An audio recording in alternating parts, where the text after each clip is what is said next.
demorando essa gravação.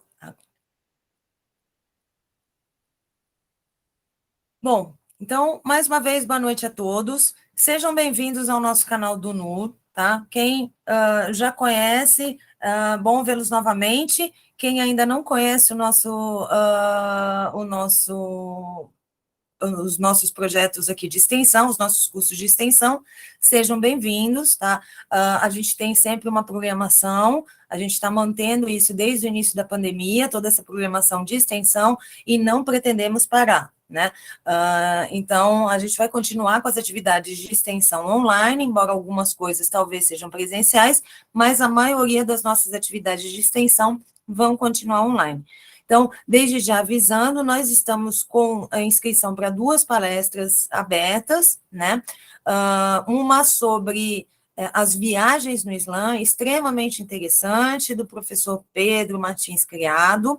Ele trabalha com isso, ele é tradutor do árabe, ele traduz esse material que é dos viajantes, né? Viajante, na época, era uma profissão, né?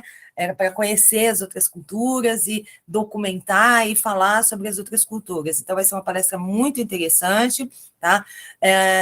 Se chama Viagens para um panorama das viagens no Islã, né? Então, a gente está com inscrições abertas e uma na área de pensamento chinês sobre o filósofo Xun, né? Com o professor Mateus. Então, nós estamos com essas 2 atividades com as inscrições abertas ainda, no mesmo esquema, no CIEX Unifesp. Então, caso seja do interesse de alguém, do professor Pedro, as inscrições são até amanhã só. Bom, então, vamos começar aqui, né, porque esse curso, ou seja, qual é a razão por que a gente organizou esse curso, né? Nossa, que tema, né? Jesus no Islã. Principalmente porque eu sou professora de filosofia medieval judaica e não islâmica, mas eu também trabalho, né, estudo filosofia islâmica, e é sempre uma questão que justamente surge nas aulas de filosofia judaica. Aí Jesus, professora, aí eu tenho que explicar que Jesus, para o judaísmo, ele é um rabino herege. Por quê? Porque ele era judeu, ele era um rabino, e ele desafiou e falou contra as leis, né, do judaísmo. Mas no Islã é diferente, etc, etc, etc. E aí desperta muito interesse de muitas pessoas, de muitos alunos. Então, a gente decidiu organizar esse curso sobre Jesus e Maria no Islã, né? Porque Maria também tem uma importância fundamental. Então, a gente vai ter 4 aulas, nossos cursos normalmente são 4 aulas, né? São 4 módulos. Vocês vão ter 3 módulos comigo e a gente alternou o gênero aqui, né? E um sobre Maria com o professor Jamil Ibrahim Skandar, tá? Então, eu vou dar as 3 aulas sobre Jesus e ele vai dar uma aula no dia 31 sobre Maria, né? Então, vamos começar, então, o nosso curso, começando aqui a apresentar.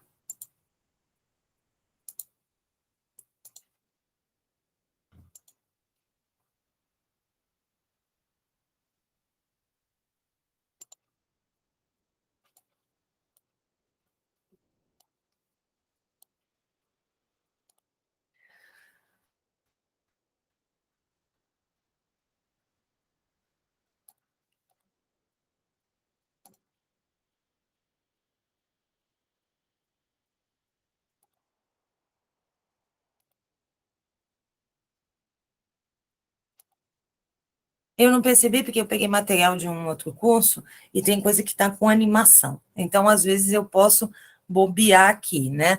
Na hora da animação, porque eu já não me lembro direito como estava. Eu colei, né, material que já era de outro curso. Bom, então, qual é a importância, né, da gente conversar sobre essa questão de Jesus no Islã, né? Em primeiro lugar, porque tem muito desconhecimento na nossa sociedade, na nossa cultura, a respeito do Islã, a respeito de o que é realmente a religião, de como os muçulmanos pensam, né? E principalmente quanto à figura de Jesus. Pouca gente sabe que Jesus é tão importante para o pensamento islâmico para o Islã, para o próprio profeta no Corão, né? Então, as pessoas têm um grande desconhecimento disso, dessa importância da figura de Jesus. E isso conduz, às vezes, a problemas, né, em relação ao diálogo interreligioso, ao diálogo entre as religiões, né, e inclusive à violência. Né? A gente sabe que as relações entre a cristandade, principalmente a cristandade ocidental e o mundo islâmico, elas se deterioraram rapidamente. Né? A gente teve um período de uma busca por diálogo por parte das três religiões monoteístas, isso está voltando um pouco agora com o Papa Francisco, mas a gente ainda tem problemas aí em relação ao diálogo interreligioso, principalmente por causa da questão da imigração. Né? Ou seja, a questão dos imigrantes, ela acaba nos colocando o problema de um modo que não é em relação à religião, não é em relação à cultura, não é em relação aos costumes, mas acaba virando uma questão política, de preconceito, etc., e às vezes até de temor econômico. Os imigrantes vão chegar aqui e vão roubar o meu emprego. Não, não vão, gente. Né? Existe imigração desde que o mundo é mundo, o ser humano é um ser humano, né, viajante, digamos assim, migratório, né? Então, isso não vai acontecer, isso sempre existiu, todos nós, praticamente, nesse país, somos imigrantes, né? Às vezes a gente se esquece disso, né? Só quem não é imigrante aqui são as populações indígenas, porque o resto, todos nós viemos de fora, né? E viemos de fora, às vezes, das mais variadas origens, porque a maioria do nosso povo também é bastante vira-lata, como eu costumo dizer, ou como costumo me me autodefinir, né, como vira-lata, como a maioria do povo brasileiro, né? Então, a gente tem que levar isso em consideração, ou seja, o Brasil sempre foi um país que teve muita tradição de imigração, às vezes até por interesse do próprio país, né? Interesse em atrair, né, determinadas populações, então, até meio estranho, né, a gente ter algum tipo de preconceito com relação aos imigrantes, sendo que, no fundo, todos nós também somos, né? Bom, o avanço do fundamentalismo religioso, tanto entre os cristãos quanto entre os muçulmanos, especialmente nas suas expressões políticas, conduz a uma intolerância mútua que condena, dia após dia, milhares de inocentes. Ou seja, esse preconceito também não é só do nosso lado, tá? Existem certos países, né, de maioria muçulmana que também perseguem os cristãos, que também discriminam os cristãos, portanto, a gente tem essa intolerância dos dois lados. E é necessário, portanto, e a cada dia mais urgente, que encontremos pontes entre as diferentes comunidades religiosas, a fim de restabelecer o diálogo, se não entre os representantes oficiais das religiões, ao menos entre as comunidades e populações diretamente atingidas por essa situação. Ou seja, uma coisa são os dirigentes, né, e os representantes da religião. Outra coisa são as populações e como as populações, elas às vezes podem realmente fazer milagres aí em relação à tolerância religiosa e ao diálogo e à convivência interreligiosa. Bom, então a primeira coisa que eu queria fazer aqui é dar uma pincelada com vocês sobre o que é o Islã. Então, eu queria apresentar um pouco sobre o que é o Islã, qual é a mensagem do Islã, como é que ele se constitui, né? Depois, num segundo momento, eu quero retornar, né, às origens aí, né, de certas questões, né? Então, eu vou retornar ao cristianismo, na verdade, retornar um pouco à história do Império Romano, do final do Império Romano, de um período já de queda, né, de decadência do Império Romano, e de como o Império Romano, adotando o cristianismo por sua vez, cria as heresias, e as heresias, então, são perseguidas pelo cristianismo oficial e vão se estabelecer em outras áreas. Por quê? Porque as heresias cristãs, elas vão ter um papel fundamental na própria formação do pensamento islâmico. A gente tem heresias cristãs que pensavam em relação a Jesus como o Islã pensa, né? Então, é bom a gente rastrear também essa questão das heresias. E não esquecendo, como eu vou falar também de novo mais tarde, que a própria esposa, a primeira esposa, né, do profeta Mohammed, que foi Khadija, né, era de família cristã. Então, existe uma influência cristã nítida, né, na própria construção e constituição do Islã. Então, o Islã é uma religião nitidamente profética, né? Ou seja, ela é fundada por um profeta, e ela não tem, digamos, seres que se considerariam como divinos, como no caso Jesus, tá? O que ela tem são profetas e santos, né? Cuja origem remonta, então, às revelações recebidas pelo profeta Mohammed através do anjo Gabriel. Ao mesmo tempo em que ela pode ser entendida como uma ruptura, né, em relação às religiões anteriores, possui uma outra face que se destina à restauração. Esse processo, ele pode ser observado tanto em relação aos costumes tribais de sua região de origem, quanto às religiões monoteístas. Ou seja, o Islã, ele vai se desenvolver numa região geográfica, né, no Oriente Médio, na Península Arábica. Ele vai surgir e vai se desenvolver no primeiro momento, né, numa região geográfica de costumes tribais, de estruturas tribais. Então, uma série de regras e de leis que são estabelecidas pelo profeta Mohammed, elas, digamos, às vezes parecem sem sentido para nós agora, nesse momento, no século 21, aqui, olhando retrospectivamente. Mas naquele momento e naquela população específica, elas faziam todo o sentido do mundo. Na verdade, elas eram uma revolução em relação àqueles costumes e uma nova ordenação visando uma ordem social mais harmônica, né, e mais justa. Né? Em várias questões a gente pode ver isso, até mesmo, né, numa questão que é muito criticada no Islã, que é a poligamia, né? A poligamia tem sua razão de ser naquele momento também. A gente não pode esquecer, né, que como populações nômades e tribais, a morte dos homens era muito prematura. Então, a quantidade de viúvas com filhos era muito grande. Né? Então, uma das formas de se resolver a proteção desses órfãos de pai, que às vezes não tinham condições de sobrevivência, foi o estabelecimento da poligamia, desde que, né, a poligamia fosse estabelecida como um novo casamento com os mesmos direitos da primeira esposa.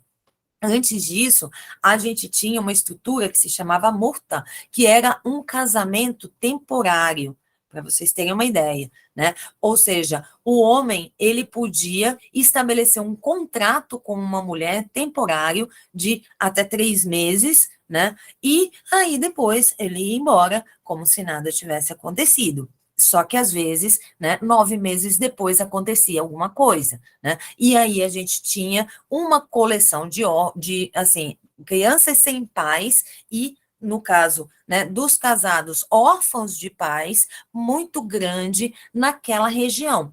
Então, às vezes, algo que para nós parece desconectado, que para nós parece algo que não tem razão de ser, e lembrando que o próprio judaísmo, da onde vem o cristianismo, também aceitava a poligamia, ou seja, as religiões antigas, elas tendem a aceitar a poligamia. No caso do Islã, foi uma forma, digamos, de botar ordem na bagunça, ou seja, nada de casamento temporário para 9 meses depois nascer um filho sem pai. Se você acha a fulaninha bonitinha, então se você tem dinheiro para isso, você vai lá e casa. Se você não tem dinheiro, você fica quieto na sua, porque você não pode sustentar nem a ela, nem os filhos dela, nem os eventuais filhos que você vai ter com ela, né? Então, qualquer dia a gente pode até fazer uma palestra sobre essa questão, ou seja, essa questão sociológica, essa abordagem sociológica, né, da poligamia no Islã, né? É um tema que me interessa bastante, então eu gostaria até de trazer aqui para vocês, né, por esse ponto de vista sociológico, ou seja, como isso resolveu a questão dos órfãos, que era uma questão fundamental naquele momento. Então, voltando. Então, se o Islã é uma novidade em relação a esses costumes tribais, como foi esse exemplo que eu coloquei para vocês agora, né? Por outro lado, ele também é uma continuidade, por quê? Por exemplo, né, aquele domo né, que a gente tem, aquela pedra negra que acaba, né, que a gente tem em Meca, etc, etc, ela já era sagrada para as religiões politeístas anteriores, tá? Então, ela se torna, digamos, um símbolo do monoteísmo islâmico, né? Então, uma série de coisas das religiões tribais e das religiões politeístas, elas são aproveitadas, né? Então, pelo Islã, não é uma ruptura completa, né? E em relação às religiões monoteístas, a gente vai aprofundar um pouco depois, né, depois de falar justamente o que o profeta Muhammad se propõe a fazer em relação à tradição que vem anterior a ele, né? Então, em relação às religiões monoteístas anteriores, esse caráter de ruptura, ele vai se manifestar na crítica à compreensão equivocada que essas religiões teriam desenvolvido a respeito da revelação. E pode ser também notado na quebra das estruturas teológicas hierárquicas, especificamente quanto à hierarquia sacerdotal, no caso do cristianismo, e a elite rabínica estabelecida, no caso do judaísmo. Então, no sentido da ruptura, né, a gente tem, então, continuidade e ruptura. Continuidade por quê? Porque o Islã não se avora uma nova revelação. Pelo contrário, né, o profeta Muhammad, ele se coloca na linhagem dos profetas de Israel. Então, a gente tem os profetas de Israel, aí a gente tem João Batista, Jesus e Muhammad, tá? Então, é a linhagem dos profetas de Israel. Como a gente vai ver mais para frente, João Batista também é considerado um profeta no Islã, né, do ponto de vista dos muçulmanos. Então, seria uma religião de continuidade, mas de correção. Correção por quê? Porque do ponto de vista do profeta Muhammad, as religiões estruturadas anteriormente, judaísmo e cristianismo, teriam se desviado da revelação, do real sentido da revelação, elas teriam, então, se desconectado da verdadeira revelação e interpretado de modo errôneo uma série de questões da religião, tá? Então, por exemplo, a questão da divindade de Jesus, né, que a gente vai tratar aqui, ou seja, isso seria um erro de interpretação por parte do cristianismo, né? E também há uma crítica às estruturas teológicas e hierárquicas fixas, né? Por quê? Porque o cristianismo, nesse momento, ele já vem completamente ligado ao Império Romano, ele já vem ligado a uma estrutura imperialista, a uma estrutura de Estado, a uma estrutura política, né? E o Islã, digamos, entre aspas, né, ele é mais, não diria democrático, porque não há exatamente uma democracia, mas ele é mais espalhado, ele admite várias correntes e vertentes diferentes, principalmente o Islã medieval, tá? Por incrível que pareça, o Islã medieval era mais livre do que o Islã tal como a gente tem hoje estabelecido, né? E admite diversas concepções, tá? As mais comuns que a gente tem mais contato são os sunitas e os xiitas, mas entre os xiitas também há várias divisões, né? Então, vocês têm vários grupos diferentes de xiitas, cada um com uma interpretação. E, eventualmente, dentro do Islã, a gente tem outras interpretações, como, por exemplo, as advindas do sufismo, que também são consideradas muçulmanas, né, mas são bem diferentes da tradição mais, digamos, teológica, né, não mística, mas teológica, né? E a gente não tem uma estrutura hierárquica sacerdotal como a gente tem no cristianismo, que a gente tinha no cristianismo primitivo os patriarcas, como a gente tem até hoje na igreja oriental, na igreja ortodoxa oriental, e no Ocidente a gente tem o Papa, né, com a ideia de infalibilidade, né, ou seja, o dogma da infalibilidade papal. Isso no Islã é impensável, tá? Ninguém é infalível, ninguém é Deus, ninguém é infalível, ninguém fala por Deus, tá? Então, o Islã, ele vem, ao contrário do que a gente pensa, né, questionar até essas estruturas hierárquicas. E no caso do judaísmo, a gente tem uma elite rabínica, né, derivada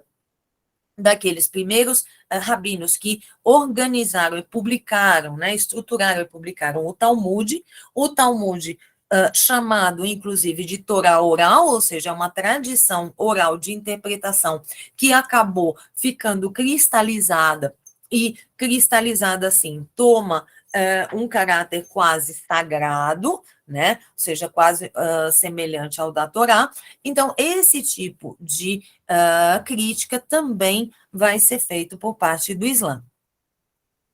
E, bom, a questão da continuidade da linhagem profética, que está aqui no slide, eu já comentei aqui também, né?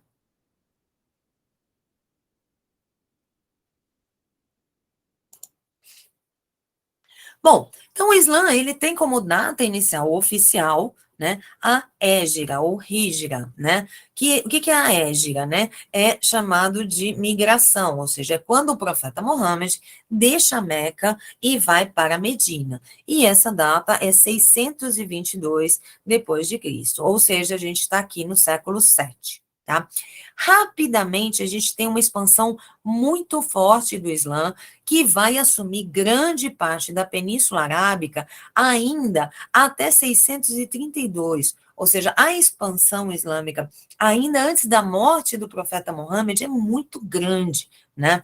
Por volta de 750, ou seja, um século e pouco, né, a partir da sua formação, da sua, né, fundação, vamos dizer assim, estruturação, né, já havia tomado boa parte do Império Bizantino, que é o Império Romano do Oriente, seguindo as conquistas pelo norte da África, né, não só as conquistas do Império Bizantino, mas eles descem, né, no norte da África em direção ao sul, parece engraçado falar, né, no norte em direção ao sul, mas é justamente isso, ou seja, né, o Império Bizantino, ele tinha influência numa faixa muito pequena do norte da África, o Islã abaixa isso, ou seja, vai mais para o sul da África, estendendo os seus domínios, estendendo a sua influência, e chegando até a Espanha, ou seja, sai da Península Arábica, né, para o lado do Oriente, o Islã, ele vai tomar os territórios do Império Bizantino, do Império Persa, vai derrotar o Império Persa,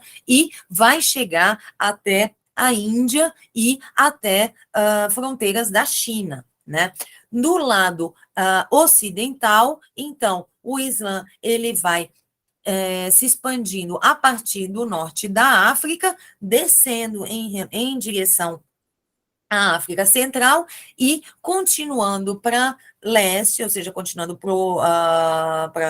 perdão, continuando para oeste, né, em direção, sobe o Estreito de Gibraltar e vai dominar, então, Espanha e Portugal, né, com algumas incursões também na Itália, né, principalmente em ilhas como Sicília, etc., mas, em geral, em termos de domínio, né, da Europa, na verdade, é só a Península Ibérica, ou seja, Portugal e Espanha. E lá, a presença islâmica se estende por 8 séculos, né? Não é brincadeira. Bom, Diversos mosteiros cristãos, dentre eles muitos de orientação nestoriana, monofisita e até mesmo monges arianistas, que são os unitaristas, que porventura sobreviveram às perseguições do cristianismo oficial, estavam nesse caminho, passando agora a viver sob o domínio islâmico. Variações antigas do judaísmo também se encontravam nesse território, tá? Tanto na Península Arábica, quanto no norte da África, quanto na Espanha e Portugal, quanto do lado da Pérsia também, que muitos acabaram fugindo das perseguições do Império Romano em direção ao Oriente, em direção à Pérsia.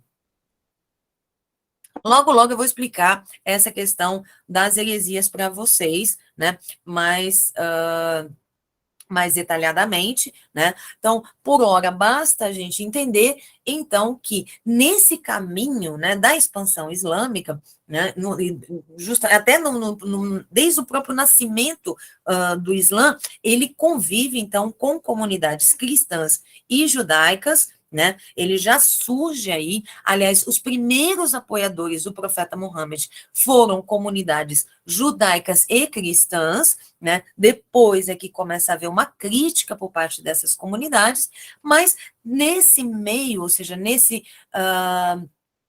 espaço geográfico no qual o Islã vai se desenvolvendo, tanto na Península Arábica, quanto na África, quanto na Espanha, e quanto na Pérsia, do outro lado, né, ele vai se encontrar com diversas comunidades, tanto judaicas quanto cristãs, né? Mas não necessariamente essas comunidades, elas seguem as orientações oficiais, digamos assim, ou consideradas oficiais, no caso do judaísmo, né, das suas religiões de origem. Às vezes são comunidades que professam, né, um tipo diferente de religião, que logo, logo a gente vai ver. Bom, então, só vendo aqui, ou seja, a gente tem o surgimento do Islã aqui na Arábia Saudita, né? Em boa parte da Península Arábica, ela é tomada ainda durante a vida do profeta Muhammad. Aí, aqui onde está colocado como Irã, então, era a Pérsia, ou seja, começava o Império Persa, né? E aqui do lado da Península Arábica, a gente já tem, né, a divisa, então, com a África, né, que hoje em dia, né, Sudão, Egito, etc., são todos países muçulmanos, né. Bom, então vamos lá. Aqui a gente vai ter um mapinha comparativo entre a maior extensão do Império Bizantino, tá? E aqui, quando eu estou falando do Império Bizantino, eu não estou falando só, né, do Império Romano do Oriente. Vocês vejam que tem uma parte à direita verde e uma parte mais lilás, sei lá, roxa, azul, não sei exatamente isso. Do lado esquerdo, né, que pega a Itália, ou seja, essa parte azulada era a parte do Império Romano do Ocidente, ou seja, é da igreja, né, que a gente considera hoje católica apostólica romana, ou seja, o cristianismo europeu, tá? A parte verde, então, era o cristianismo hoje considerado oriental, uma boa parte dele ortodoxo, tá?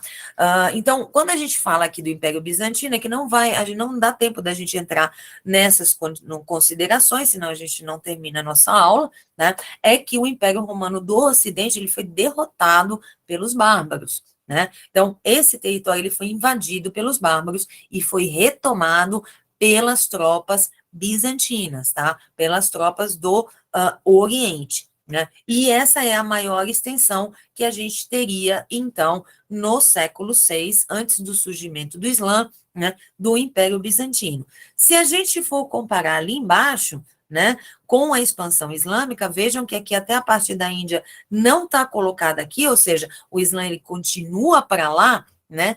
A gente tem uma diferença muito grande, ou seja, a extensão que o Islã chegou em pouco menos de, em pouco mais de um século, ou seja, em um século mais 25 anos, né, 125 anos, 128 anos, né, é incomparável em termos de extensão territorial. Então, vocês vejam, né, que a gente vai ter aqui, né, essa parte aqui da Península Arábica, que foi aquela que foi conquistada ainda durante a vida do profeta Mohammed, né, que é justamente até 632, né, então a gente tem aqui essa parte mais laranjinha, né, aí a gente tem as conquistas seguintes, que são aqui no norte da África, né, continuando aqui subindo, esse território que era do Império Bizantino, então vejam aqui, né, todo esse território aqui, ele era do Império Bizantino. E aqui, né, na Líbia e no Egito, havia uma faixa que era do Império Bizantino e o Islã desceu mais, né, em relação ao Império Bizantino. E aqui para o Oriente, né, aqui onde era o Império Persa, né, aqui era o Império Persa que fazia a fronteira no século VI com o Império Bizantino, o Império Persa foi derrotado, também passou para o domínio islâmico, e aqui, essa outra faixa meio lilás, roxinha que tem aqui, é a Índia, né. Continuando aqui para o norte da Europa, vejam como desceu aqui, né, ou seja, o norte da Europa era uma pequena faixa aqui, que era a conquista do Império Bizantino. Já na conquista islâmica, a gente tem uma grande faixa de terra, né? Tem a tomada da Espanha como um todo, ou seja, eles chegam até aqui, né? Mas depois eles são rechaçados pelos francos e ficam só nessa parte da Península Ibérica. Então, vejam o tamanho da expansão até 750.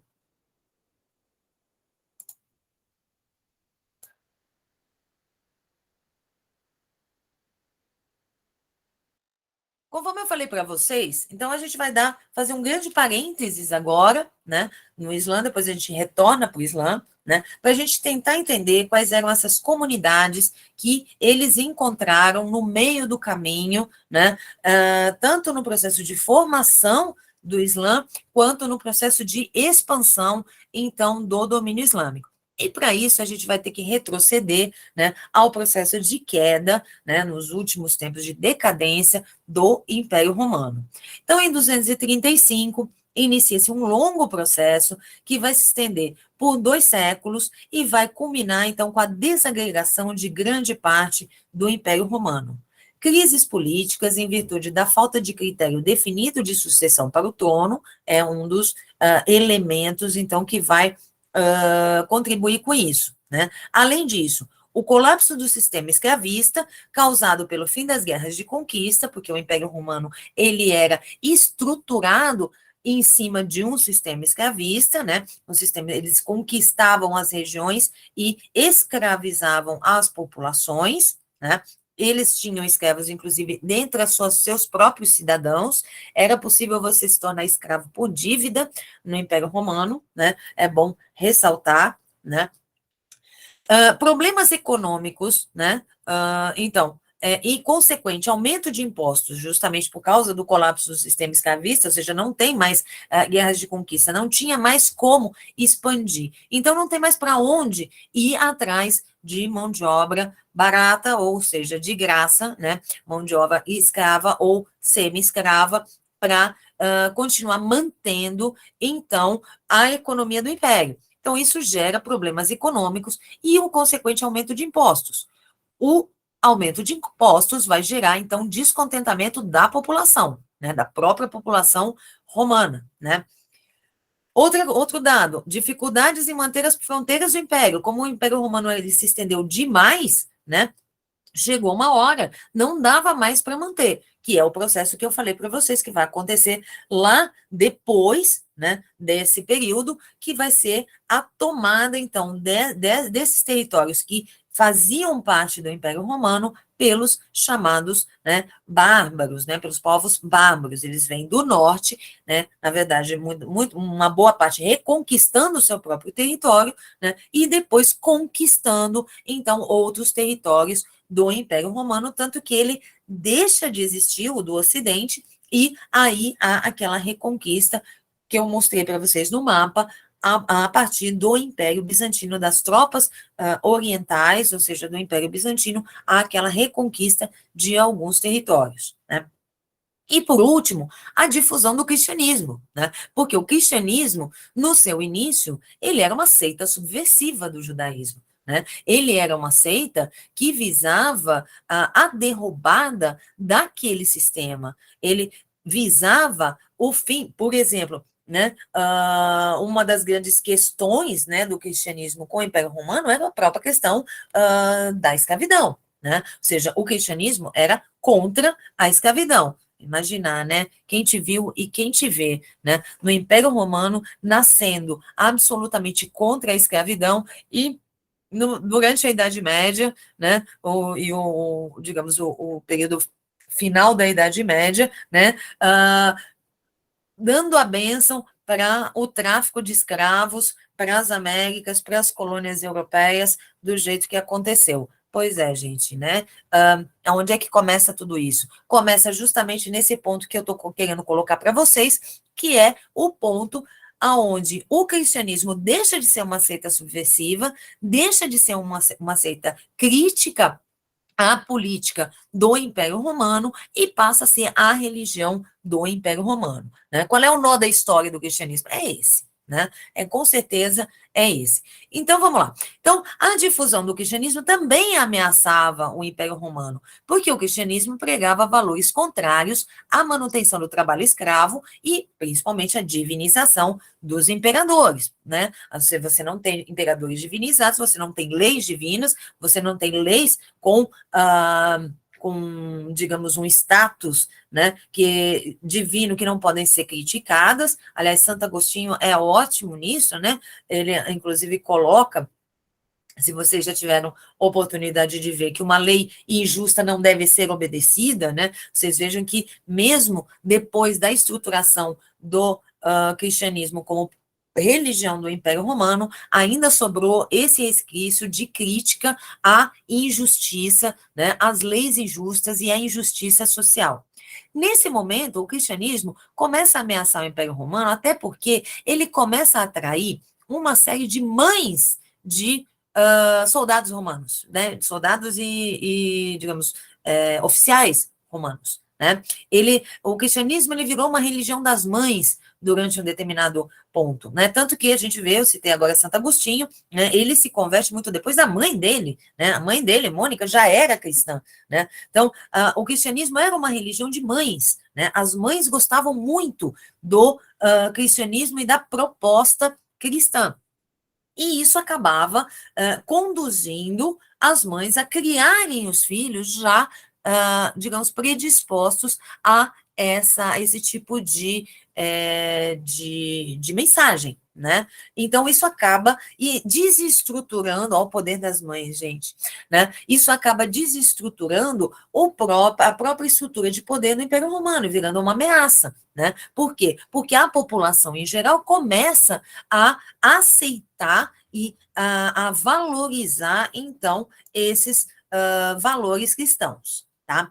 Bom, importante para nós aqui, né, são alguns passos que a gente vai ter, então, na história do Império Romano, né? Então, o imperador Constantino, que vai de 313 a 337, né? Com ele, então, o poder centralizado ele foi restabelecido, né? Através do Edito de Milão, o imperador concede liberdade religiosa aos cristãos que até esse momento eram fora da lei, né? Eles eram perseguidos, né? Eram considerados uma seita ilegal, uma religião ilegal, tá? Então, quando eles eram capturados, eles eram presos, né? E a partir de Constantino, então, a liberdade religiosa, é estabelecida a liberdade religiosa, ou seja, é legal ser cristão, ou seja, passa a ser legalizado ser cristão. Você pode dizer no meio da rua que você é cristão, né? Então, após promover a reunificação do império, ele transfere a capital de Roma para Bizâncio, né? Então, por isso o Império Bizantino, porque antes se chamava Bizâncio, depois ela vai se chamar Constantinopla, né? E hoje em dia é Istambul, capital da Turquia, né? Em 11 de maio de 330, a chamada Nova Roma, né, foi inaugurada pelo imperador, ainda que o povo tenha preferido denominá-la como ficou posteriormente conhecida, Constantinopla. As bases do império eram três: a política, a economia e a religião. Para manter a unidade entre os diversos povos que conviviam em Bizâncio, Constantino oficializou o cristianismo. Aí a gente vai para Teodósio, que também é um imperador interessante para nós, tá? Então, em 391, Teodósio vai instituir o cristianismo, então, como religião oficial do império, né? Em 394, proíbe a adoração de deuses antigos, e a partir daí começa, então, a perseguição e expulsão dos pagãos, né? E aí, a gente, como é da filosofia, isso é um momento muito importante para nós, porque é justamente a perseguição dos filósofos, né? Que na sua maioria eram de religiões gregas, né? Ou eventualmente outro tipo de religiões, né? E em 395, então, Teodósio propõe essa divisão administrativa do Império Romano, entre o Império Romano do Oriente e o Império Romano do Ocidente, conforme eu já mencionei para vocês. Assim surge, então, o Império Bizantino, que correspondia ao Império Romano do Oriente. A sede, então, do Império Romano do Oriente vai se localizar em Constantinopla, enquanto a sede do Império Romano do Ocidente se localiza em Roma, né? Aí chegamos, então, a Justiniano, bastante tempo depois, né? Justiniano foi um dos mais famosos e poderosos imperadores bizantinos, né? Que ele reinou entre 527 e 565, reconquistou, então, século VI, é aquele mapa que eu tinha mostrado para vocês antes, reconquistou alguns territórios romanos dominados pelos bárbaros, o Império Bizantino se torna rico e poderoso, e o centro dinâmico do Império estava nas grandes cidades, como Bizâncio, Antioquia, Alexandria, etc. Tá? Então, todos eles, hoje em dia, a título de curiosidade, né, material complementar, né, são sedes de patriarcados da Igreja Ortodoxa, né, da Igreja Cristã Ortodoxa, tá? Todas essas cidades. Nelas morava a classe rica, composta por grandes comerciantes, donos de oficinas manufatureiras, o alto clero ortodoxo e funcionários destacados. No seu governo, foi redigido o Código Justiniano, um sistema de leis básico que afirmava o poder ilimitado do imperador e garantia a submissão dos escravos e colonos a seus senhores. Enquanto, então, o Império Romano do Ocidente caía diante dos bárbaros, o Império Romano do Oriente, ou Império Bizantino, resistia e se tornava cada vez mais rico e esplendoroso. Por isso, coube ao Império Bizantino a reconquista dos territórios perdidos do Império Romano do Ocidente, que perdeu, na verdade, tudo, inclusive Roma, né? Bom, qual era a questão do Justiniano, né? O Justiniano tinha um grande problema, né? Ele tinha um problema com os hereges e com os pagãos. E nesse período todo, também não dá tempo da gente falar aqui, porque a gente não está falando de história do cristianismo, a gente está falando de história do Islã. Isso tudo é para mostrar para vocês que tipo de comunidade, né, o Islã encontra pelo meio do caminho, que tipo de comunidade cristã, né? A gente tem toda a história aqui no meio do estabelecimento dos dogmas da Igreja Católica, que são estabelecidos nos concílios, mas que não vai dar tempo da gente ver isso aqui, tá? Então, durante os séculos IV e V, o Império foi assaltado pelas invasões dos visigodos, hunos e ostrogodos, os bárbaros, né? Os quais foram desviados para o Ocidente mediante o emprego da força das armas, da diplomacia ou pelo pagamento de tributos. Essas ameaças externas puseram em perigo a estabilidade do Império Bizantino, internamente convulsionado por questões religiosas, porque internamente a coisa não estava muito equilibrada em relação a que tipo de cristianismo se professava naquela região, naquela época. Um dos maiores problemas enfrentados pelo Império nessa fase foram as heresias. Essas quebravam a unidade da Igreja de Constantinopla e, em geral, surgiam em determinadas províncias do Império, adquirindo, assim, um caráter de luta autonomista diante do poder central. Tá? Então, o que acontecia? Quando Jesus morre, né, ele manda aos seus discípulos para diversas regiões para que eles preguem, então, o evangelho. Só que quem conta um conto, aumenta um ponto. Então, o evangelho não é pregado exatamente do mesmo modo em todos os locais. O que acontece? O cristianismo, quando ele começa a se estruturar, ele é muito plural, né?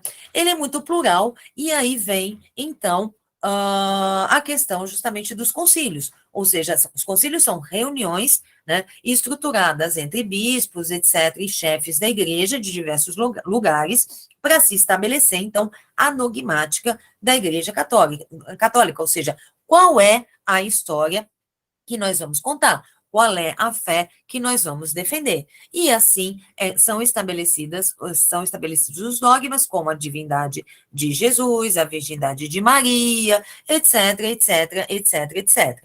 O que acontece é que várias daquelas populações não acreditavam nessas versões, acreditavam em outras versões. E essas populações, normalmente, eram, digamos, determinadas geograficamente, né, conforme eu falei, ou seja, eram algumas províncias do Império, né, aí já, digamos, sob o poder do Império Romano, né, e que naquelas províncias o cristianismo professado não era o cristianismo que tinha sido aprovado como dogma, por N razões, né. E então, como havia uma perseguição àquilo que saía fora do dogma, né, que era considerado herético, que eram consideradas as heresias, então, como havia essa perseguição do cristianismo oficial em relação àquelas heresias locais, aquilo acaba se tornando, então, uma luta política, né, por autonomia daquelas províncias. Por quê? Porque se religião e Estado estão juntas, né, para eu defender o que eu quero em termos de religião, ou aquilo que é a minha fé, que me foi ensinado em termos da religião, eu preciso de uma autonomia política. Então, isso conduziu a uma luta autonomista de uma série de províncias que queriam se desvincular, então, daquele poder, né, como a gente viu, que chega ao seu auge lá com Justiniano, né, e, portanto, professar as suas crenças livremente, né. Essas províncias, então, elas não conseguem, né, essa luta autonomista, esses movimentos são esmagados, os seus líderes são mortos, presos ou perseguidos e têm que migrar, né, e essa é a origem, então, dessa migração, dessa diáspora, vamos dizer assim, das heresias cristãs, né.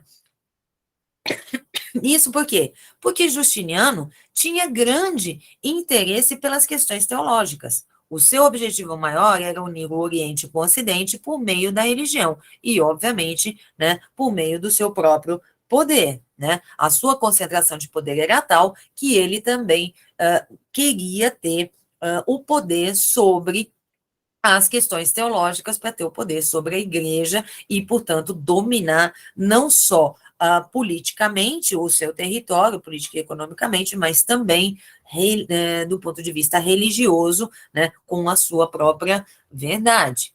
Autoritário, ele combateu e perseguiu os judeus, pagãos e heréticos, ao mesmo tempo em que interveio em todos os negócios da igreja, a fim de mantê-la como sustentáculo do império sob o seu controle. Né? E aí começa o nosso problema, é aqui, né, que a gente vai ter o fechamento da Academia de Atenas, né, as perseguições na Escola de Alexandria, etc, etc, etc, justamente nessa fase, né, então, na verdade, entre o século IV, do século V, na verdade, o século VI, que a gente vai ter todo esse processo, tá? Bom, e o que são essas heresias, ou pelo menos as fundamentais? Essas heresias, justamente porque elas foram expulsas ali do centro fundamental do cristianismo, que estava sob o domínio do Império Romano, né, elas foram muito importantes na transmissão do pensamento cristão. Né? Elas vão chegar com o cristianismo até a China. Né? O cristianismo que chega na China, ele não é o cristianismo oficial, né? Ele é o cristianismo dos missionários dessas heresias. Né? E as mais importantes, então, entre elas, são o arianismo, cujo líder era o bispo Ario da Líbia, tá? Que é uma heresia unitarista, ou seja, só Deus é absolutamente uno, não pode haver nenhum tipo de divisão, portanto, a Santíssima Trindade é um modo de dizer, né? Ou seja, não há uma divisão real entre Deus e muito menos Deus pode ter um filho que seja Deus também. Ou seja, a ideia, né, de você ter um filho de Deus encarnado era negada pelo arianismo. Jesus, para eles, não era Deus, tá? Então, eles negavam a natureza divina de Jesus. Lembrando que na dogmática cristã, né, Jesus tem as duas naturezas ao mesmo tempo, tanto a natureza humana quanto a natureza divina, tá? Bom, a segunda heresia que a gente tem é o nestorianismo, que vem do bispo Nestórios, né?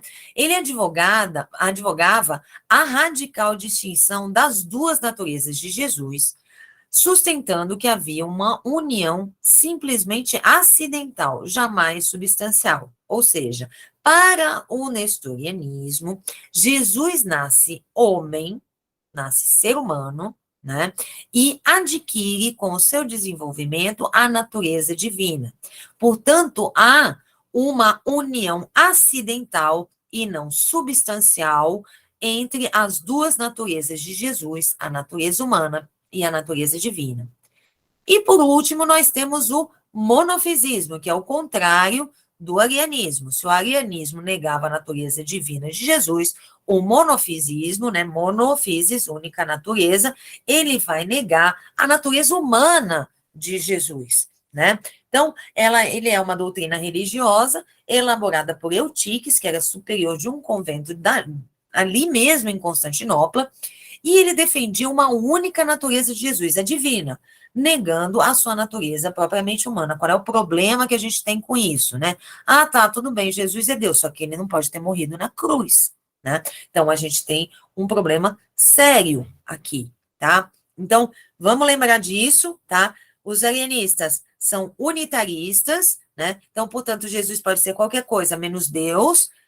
Para os monofisitas, tá? Então, Jesus não morreu na cruz, porque ele não tinha uma natureza humana, tá?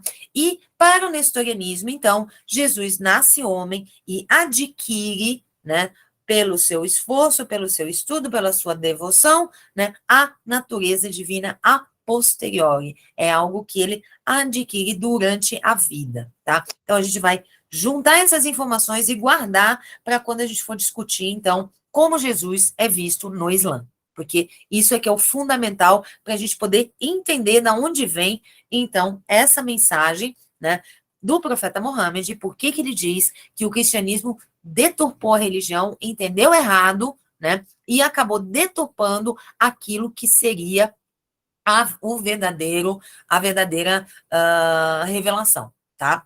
Então, embora consideradas heresias pelo concílio da Calcedônia, em 451, o nestorianismo e o monofisismo propagaram-se pelas províncias asiáticas, Ásia Menor e Síria, e africanas, principalmente no Egito, né? O arianismo, eles quase conseguiram dizimar de vez. Os poucos monges arianistas que sobraram totalmente escondidos, porque não havia como manter eles eram os mais perseguidos, né? E quando eles eram encontrados, eles eram mortos, tá? Então, as heresias, né? Continuando aqui. Então, considerada, então, a heresia mais grave, os remanescentes do arianismo se espalharam, vivendo à margem da igreja, tá? Eles já não tinham mais o líder, o bispo Ario da Líbia foi morto, né? Uma série de lideranças foram condenadas e mortas também, né? Em vários lugares, não somente na Líbia, né? Então, eles se espalharam, né, e viviam, então, à margem da igreja. Eles viviam incógnitos, eles eram cristãos incógnitos. Após a condenação de Nestórios, o nestorianismo ainda teve ecos em Edessa, né? Edessa também é ali no Império Bizantino, até o fechamento da escola de Edessa em 484, e depois veio a migrar para a Pérsia, na corte de Cusral. Então, lembram que eu falei, né, que alguns, então, migram para a Pérsia, né, e se estabelecem ali no Império Persa, que depois vai ser conquistado pelo Islã, né. Ali, eles se encontraram, vieram se encontrar o pensamento nestoriano, a filosofia neoplatônica pagã, remanescente das antigas escolas fechadas, tanto da Academia de Atenas, quanto da Escola de Alexandria, né? E justamente desse encontro dos nestorianos com os neoplatônicos pagãos é que a gente tem, então, essa herança da filosofia grega preservada e que vai, então, depois ser a base do início da filosofia islâmica e do processo de traduções que vai dar origem a uma filosofia propriamente islâmica, ou sob o domínio islâmico, né? Porque não dá para a gente chamar de propriamente islâmica, até porque no começo os responsáveis pelas traduções e vários dos primeiros filósofos são cristãos nestorianos, né? E vamos ver o que acontece com o monofisismo. Então, ele aparece renovado após a sua condenação, a partir de 512, na Síria e no Egito, especialmente sob a formulação do seu doutor maior, Severo de Antioquia, né? Então, isso vai se tornar a chamada dissidência teológica síria, né? Que se espalhou e teve pesadas consequências, até o padre Kelmon, gente. A gente chegamos no padre Kelmon aqui, hein? Né? Dentro dessa linhagem, né? Brincadeiras à parte, né? Mas vamos lá, o padre fake. Bom, vamos lá. Então, vamos lá. Se espalhou e teve pesadas consequências até na nossa vida atual, né? Inclusive a difusão do nestorianismo entre os cristãos do Império Sassânida, né? É o padre Helmans, gente. Ele viaja na maionese. Bom, aqui a gente tem um mapa que vai nos mostrar, então, justamente essa distribuição, né, das heresias cristãs. A gente já viu que os arianistas a gente não tem muito bem como documentar. Muito provavelmente eles se espalharam pela Península Arábica, né, e porque era um local mais desértico, mais longe, né, dos grandes centros, etc., etc., né, e e se espalharam lá, estabeleceram seus mosteiros e continuaram por lá, professando as suas crenças, mas afastados da igreja oficial, do cristianismo oficial. Os outros continuaram lutando para serem reconhecidos pelo cristianismo oficial, tá? Então, a gente tem uma série de missões. Então, vocês vejam aqui, né, que aqui é o centro, que é onde era o Império Bizantino, né? Alguns, então, a gente tem missões que descem para o centro da Península Arábica, a gente tem missões que vêm, então, aqui um pouco já para oeste, A gente tem missões que surgem aqui de Alexandria, no Egito, e que descem para o sul da África, né, chegando aqui a essa parte toda, né, oriental da África, né, que até esse ponto não tinha tanta expressão do cristianismo, e é a partir daí justamente das heresias que a gente vai começar a ter, né? Mas o mais impressionante, né, são as missões, principalmente monofisitas, mas nestorianas também, né, que a gente tem para cá, para a Ásia, ou seja, né? Então a gente vai aqui para a Pérsia, eles atravessam a Pérsia, chegam até a Índia, aqui, né? Descem para cá por terra. Então eles chegam aqui até o Tibete, né? E também vão chegar aqui até a China, né? Até, digamos, quase o final, né? A parte mais oriental aqui da China. O que é isso aqui, gente? Isso aqui é a Rota da Seda, tá?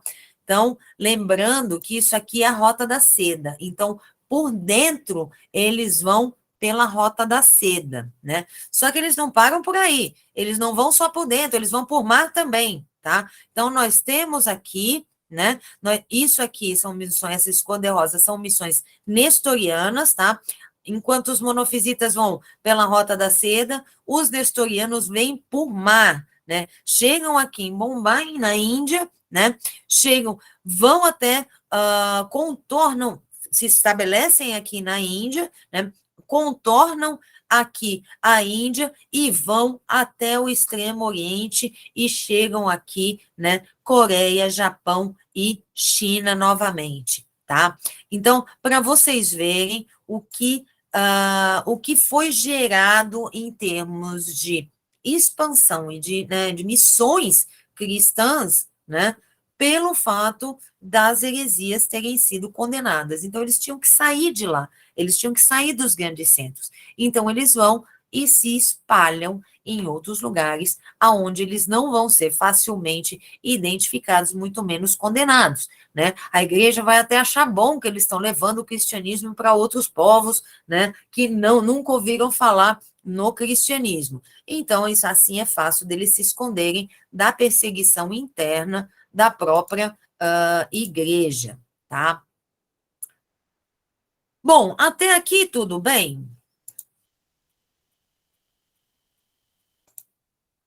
Como é que estamos? Até aqui tudo bem? Tá? Então, eu fiz esse grande parêntese justamente para explicar para vocês, né, que tipo de cristianismo vai ser encontrado, então, nessa localidade aonde surge o Islã e para onde o Islã se espalha. Vocês vejam que o movimento que a gente viu ali das missões nestorianas e monofisitas, ele é acompanhado depois pelas conquistas do Islã, pela expansão islâmica, né? O Islã ele também vai se estendendo por essas paragens, tá?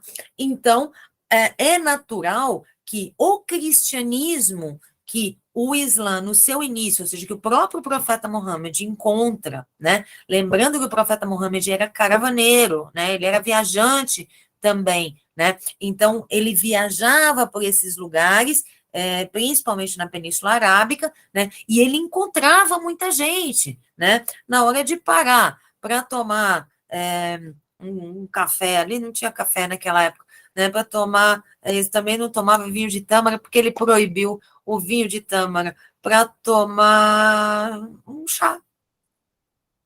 Para tomar um chá, né?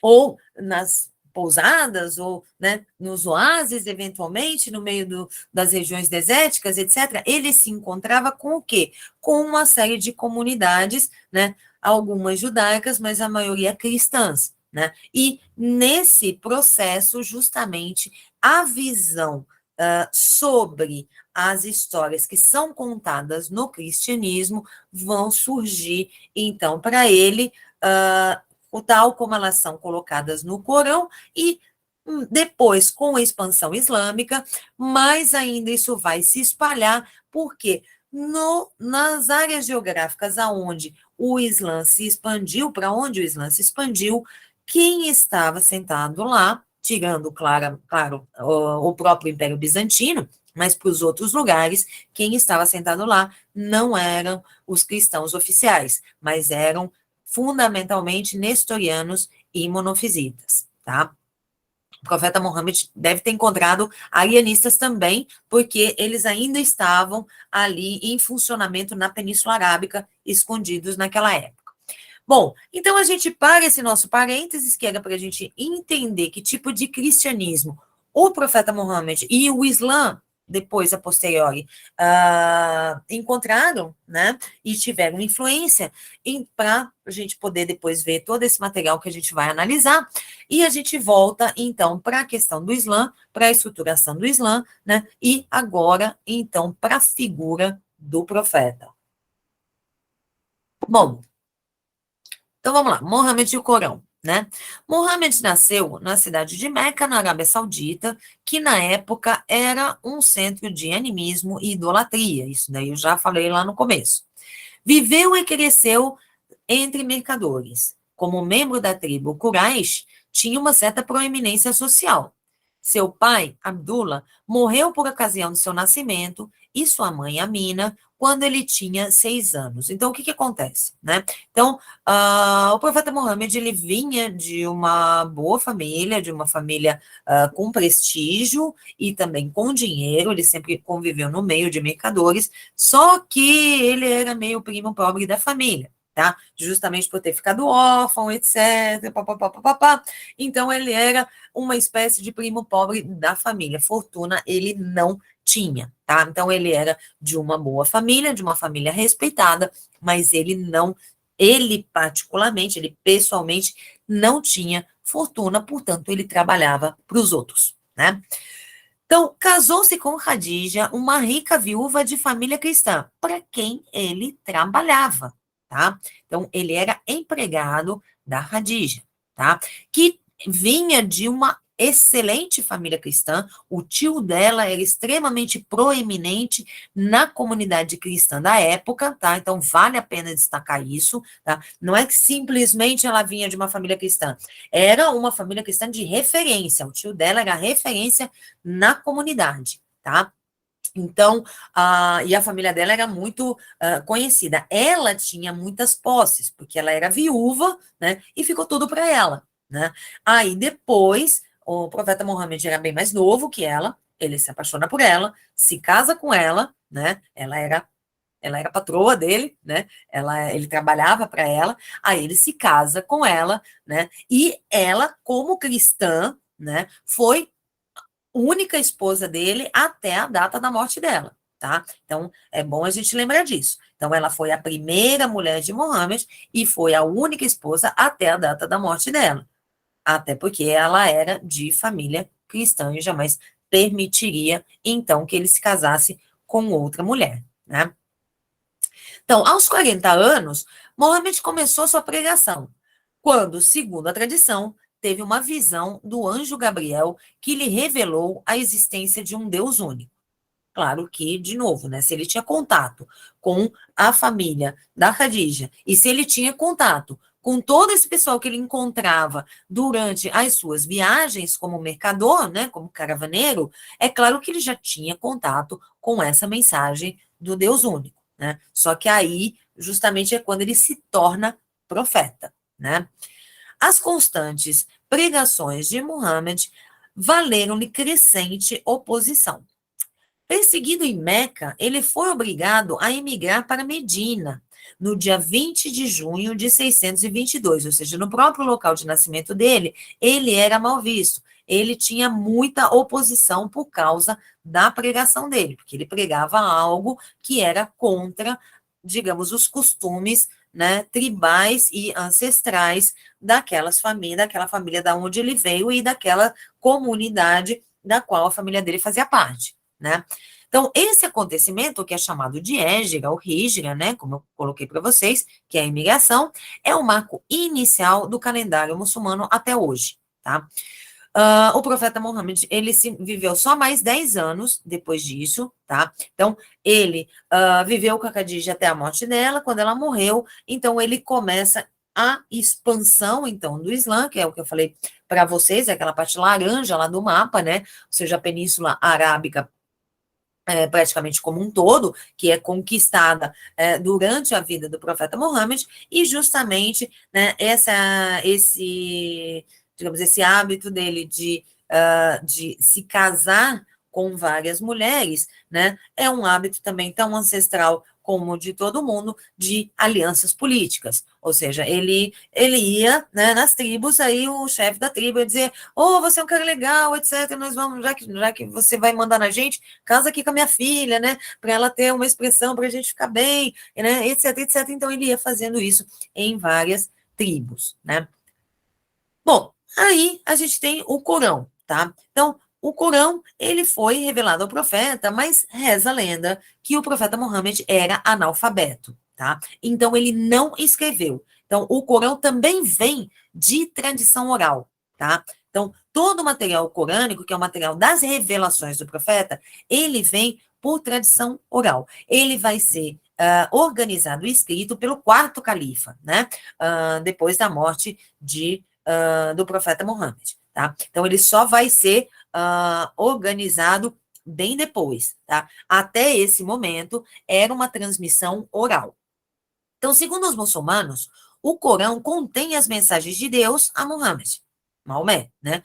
Nas quais lhe foram reveladas entre os anos de 610 a 632. Seus ensinamentos são divididos entre as revelações de Meca e as de Medina. A gente sabe que ele teve, em 622, ele teve que migrar. Então, de 610 a 622, a gente tem as revelações de Meca. A partir de 622 a 632, a gente tem as revelações de Medina. O livro, compilado na sua versão oficial na época do califa Uthman, né, que é o quarto califa, compõe-se de 114 suras, ou capítulos, ordenadas por tamanho, tendo o maior 286 versos. A segunda fonte de doutrina do Islã, que é a Sunna, né, é um conjunto de preceitos baseados nos hadith.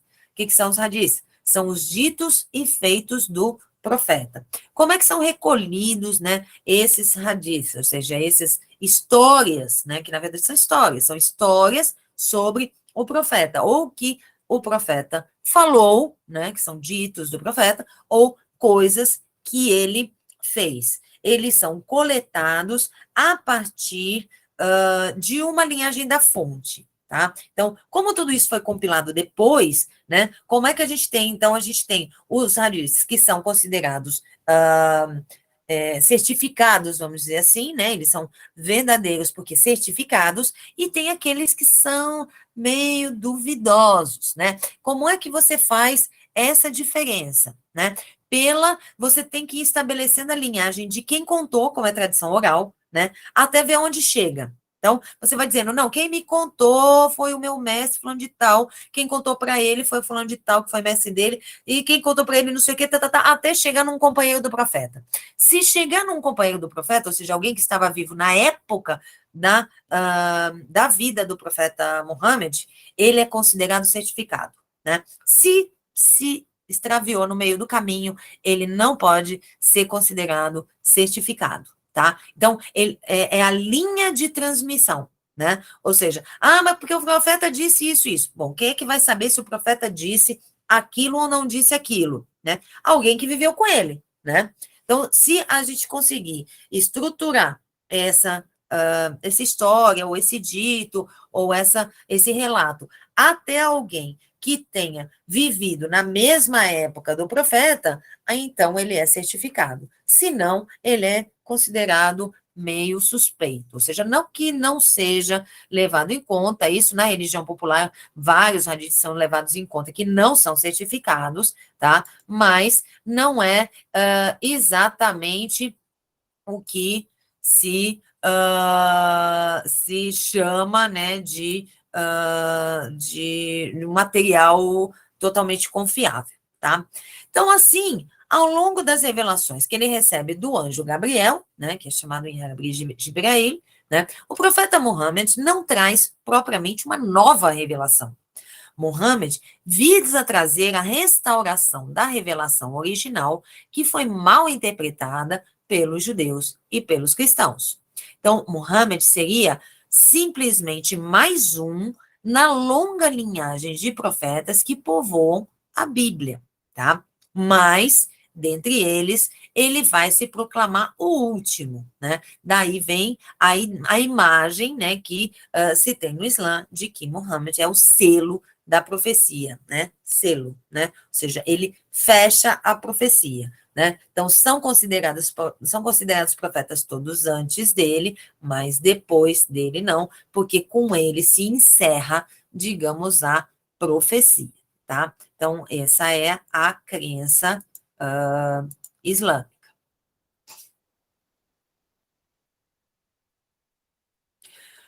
Bom, ele prescreveu, então, em matéria de religião, o que prescrevera, né, ele, Deus, né, o que prescrevera a Noé e o que te revelamos e o que ordenamos a Abraão, a Moisés e a Jesus.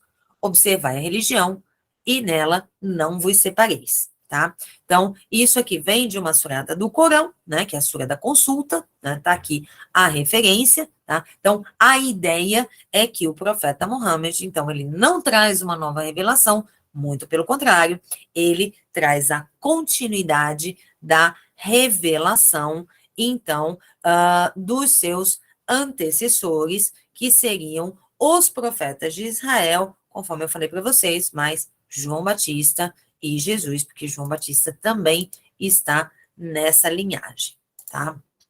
Então, peraí, deixa eu colocar tudo aqui.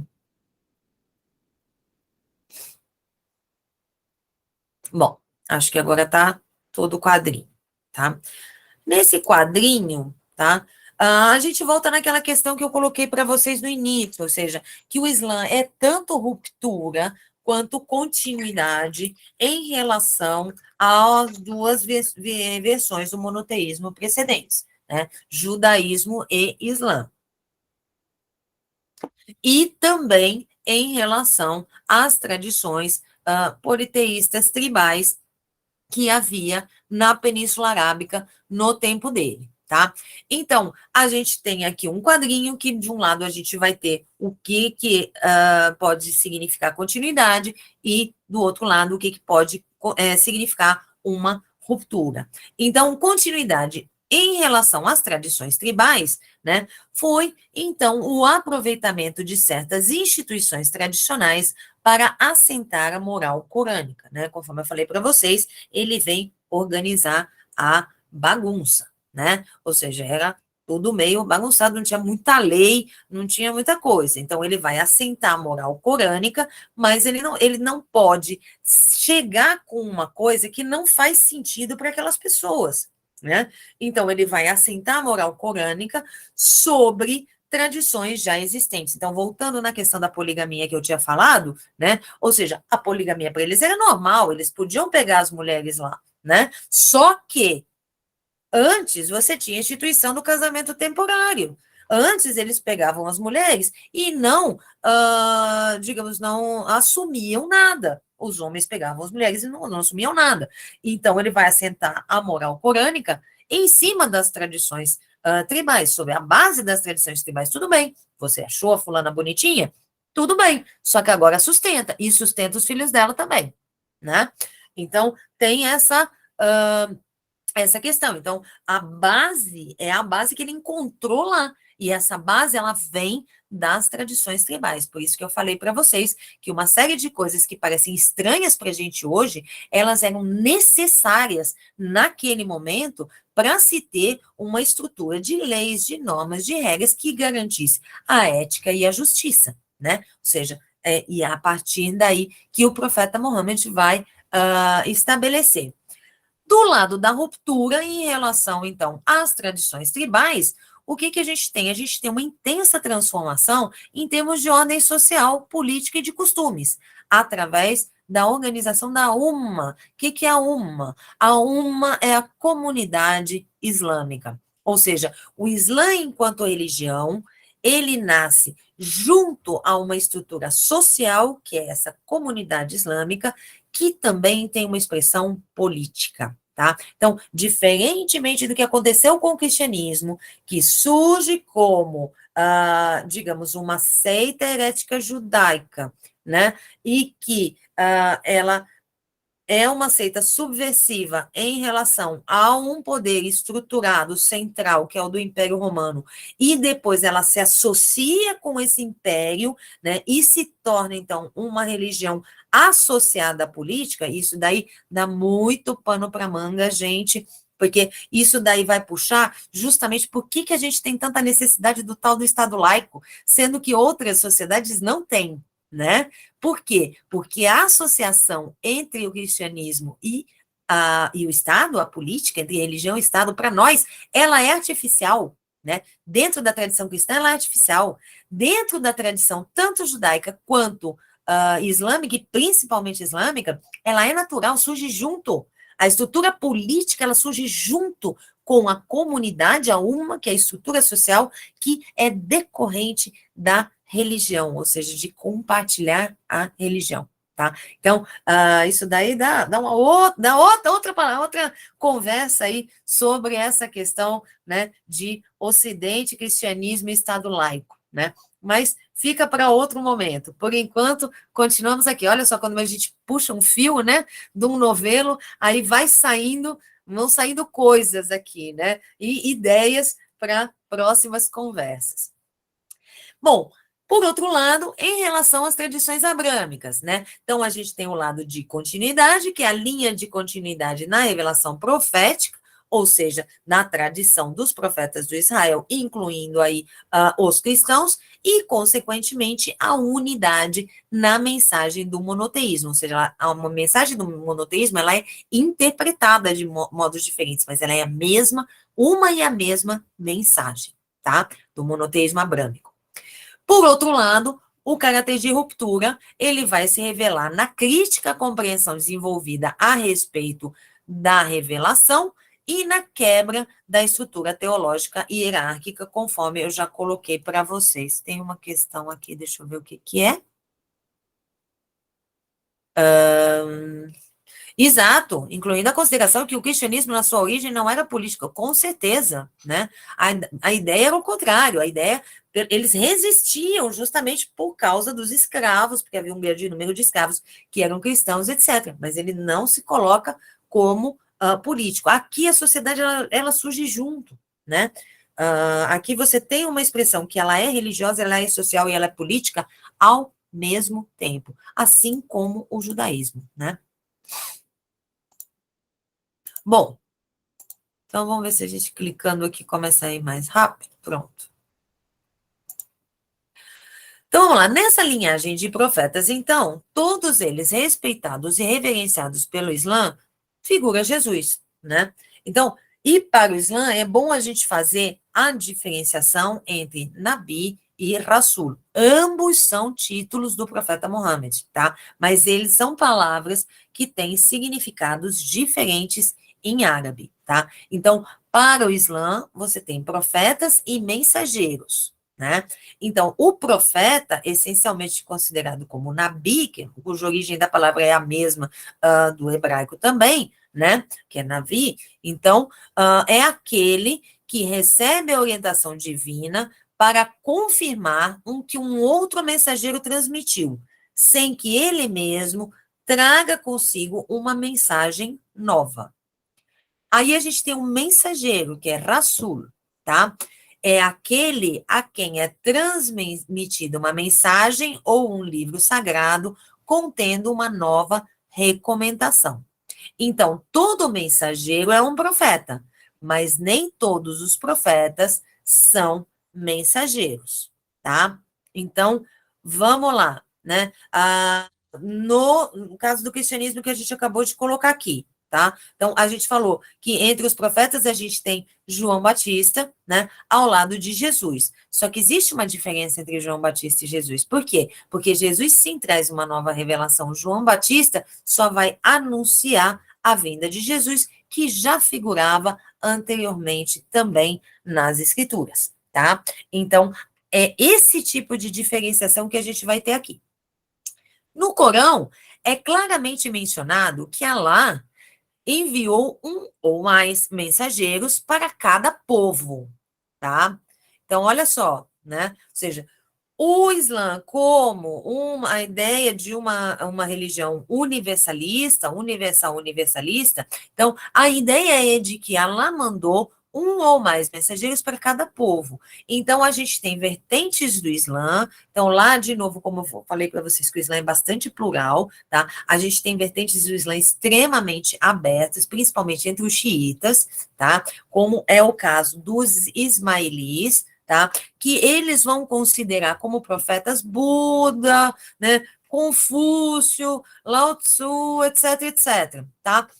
Por quê? Porque no Corão está escrito que Alá enviou um ou mais profetas para cada povo. Portanto, os outros povos também têm seus profetas e mensageiros, tá? Então, é bom lembrar disso, né? Alain jamais convocaria um povo para prestar contas, a menos que esse povo tivesse a oportunidade de ouvir a sua mensagem. Ou seja, não faz sentido. Que Deus é esse que não manda nenhuma revelação para um determinado povo e aí depois quer que o povo, né, siga a sua orientação, a sua mensagem, né? Seria um Deus injusto, né? Lembrando, gente, aqui que às vezes muita gente não sabe, tá? Que Alá não é um Deus do Islã, tá? Alá é a palavra Deus em árabe.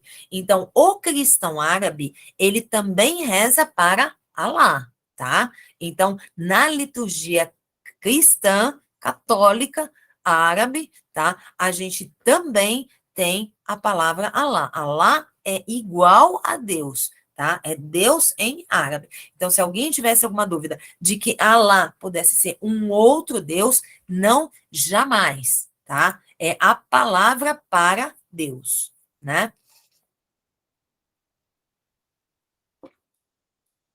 Bom, depois eu pego as questões aqui, né? Ahn, Continuando aqui, então, tá?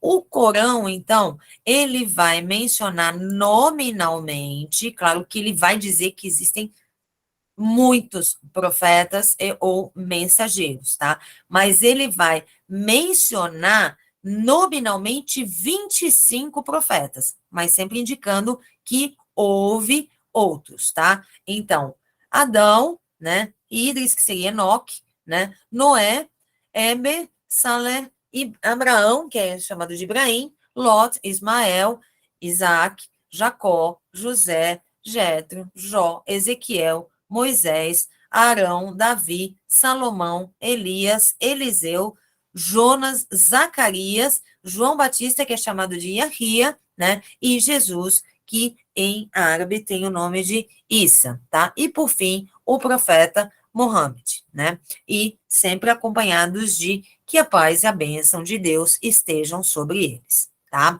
Então, Adão, Noé, Abraão, Moisés, Jesus e Mohammed são os maiores entre os mensageiros de Deus, tá? Mas esses 25 são citados nominalmente no texto do Corão, mas eles indicam que, o Corão indica que houve muitos outros,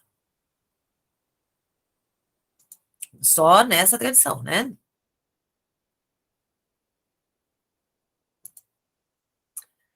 Bom, nós já estamos nos encaminhando aqui para o final dessa aula, porque não vai dar para a gente entrar muito na figura de Jesus, né? A gente vai acabar tendo que deixar para a próxima aula, com toda essa introdução. Quem já teve aula comigo sabe que eu gosto daquela contextualização histórica, geográfica, etc., né? De diálogo em quem estava falando com quem é que teve influência de quem, estava discutindo com quem era o seu vizinho, etc., para a gente primeiro dar aquela contextualizada básica, para depois entrar justamente nos trechos que são digamos, o objetivo, né, principal do nosso curso, né? Então, quem já teve aula comigo sabe que eu abro, aí depois eu fecho e concentro. Então, a gente praticamente não vai entrar muito, né, nesse material, tanto corânico, como vocês vão ver também o chamado Evangelho Islâmico, né, nessa aula. A gente vai deixar para a próxima, né, que a gente vai concentrar. Mas, então, voltando aqui, né, então, por certo, os que renegam Alá e seus mensageiros, tá, isso daqui é da Sura das Mulheres, no Corão, tá, então, é uma citação. Então, por certo, os que renegam Alá e seus mensageiros e desejam fazer distinção entre Alá e seus mensageiros dizem: cremos em uns, mas renegamos a outros. E desejam encontrar, assim, um caminho intermediário. Estes são os verdadeiros descrentes. E para os descrentes, preparamos um aviltante castigo. E aos que creem em Alá e em seus mensageiros sem fazer distinção entre eles, a esses, Alá concederá recompensas. Alá é perdoador e misericordioso, tá? Então, ou seja, é muito claro, né, essa questão da linhagem. Ele não está dizendo, olha, não acredite em Abraão, em Moisés, em Jesus, acredite em Mohammed. Não, ao contrário. O que ele diz, Deus vai recompensar quem acreditou em todos. Quem os compreendeu e acreditou em todos. Né? Você não pode escolher, não existe um cardápio de profetas que você vai dizer, esse profeta é legal, mas aquele lá eu não aceito, não. Né? É isso que ele vai estar colocando aqui. Então, você não pode, para você ser um muçulmano de verdade, você tem que acreditar em Abraão, em Jacó, em Moisés e em Jesus. Tá certo? Tá claro isso? Né? Por quê? Porque é uma linhagem única, né? Que o profeta Mohammed vem justamente reconduzir aquilo que ele achou que são erros que foram cometidos, então, pelas religiões anteriores, tá? Mas isso não quer dizer que você tenha um cardápio de profetas que você possa escolher entre eles, tá? Então, essa questão é bem importante e vocês vejam, tá muito claro no Corão, tá? Não é uma coisa que é um hadith, não sei o quê. Não, tá no Corão, literalmente, né? Ou seja, para esses que fazem um cardápio de profeta e dizem, eu quero esse, mas eu não quero aquele, eu aceito esse, mas eu não aceito aquele, né? Existe, então, um castigo no céu, né? Por quê? Porque esse não é um crente, esses sim seriam os verdadeiros descrentes. Por quê? Por que ele está falando os verdadeiros descrentes? Porque voltando lá atrás, né, aquele que não ouviu falar, entre aspas, da verdadeira religião, você não pode dizer que ele seja um descrente. Para ele não tem castigo, né? Porque senão Deus não seria justo. Então, você só pode dizer que você vai ter um castigo futuro para aquele que entrou em contato e tomou contato. Então, o descrente é aquele que tomou contato, né? E disse, eu aceito isso, mas eu não aceito aquele. Eu aceito isso, mas eu não aceito aquilo outro. Eu aceito mas não aceito aquilo lá, né? Então, vocês vejam que, assim, é muito clara essa questão da continuidade da linhagem e, para você ser um bom muçulmano, você também tem que ser, por incrível que pareça, um bom judeu e um bom cristão. Bom, aí a gente chega, né, em Jesus, que conforme eu falei para vocês, a gente só vai introduzir na aula de hoje, tá? Então, como ficou claro até agora, então a figura e os ensinamentos de Jesus, eles estão longe de terem sido desconhecidos na região do nascimento do Islã. Estava cheio de cristão por lá, né? Então, citando aqui o Khalid, né, de inscrições de fontes siríacas, etíopes e bizantinas, das análises modernas da poesia pré-islâmica árabe, dos recém-descobertos materiais dos primórdios do islamismo, surge um retrato de uma Arábia pré-islâmica onde as diversas comunidades cristãs, na própria Arábia ou nas vizinhanças imediatas, ofereciam imagens ricas e diversas de Jesus. Por que diversas? Tá? Porque você tinha o cristianismo da dogmática oficial e você tinha as expressões das seitas que eram consideradas heresias. tá? Então, a gente tinha expressões diversas de Jesus, por isso que eu falei para vocês, guardem esses pontos aqui, né, das 3 principais heresias, porque a gente vai ver reflexos disso justamente nessa concepção que o Islã vai ter sobre Jesus. Por quê? Porque é dessa miríade de cristianismos, né, que a gente ainda tinha vivos naquela região, que vai surgir, então, a influência sobre o profeta Muhammad. Então, naquelas regiões do Oriente Médio, e essa foto aqui é do nosso amigo Nestórios, tá? Então, a força dos dogmas cristãos aprovados pelos grandes concílios ainda não se impusera de fato. A população que se confessava cristã nesses locais estava longe de constituir uma igreja única, mas se organizava em inúmeras pequenas comunidades que professavam variantes espontâneas dos ensinamentos de Jesus.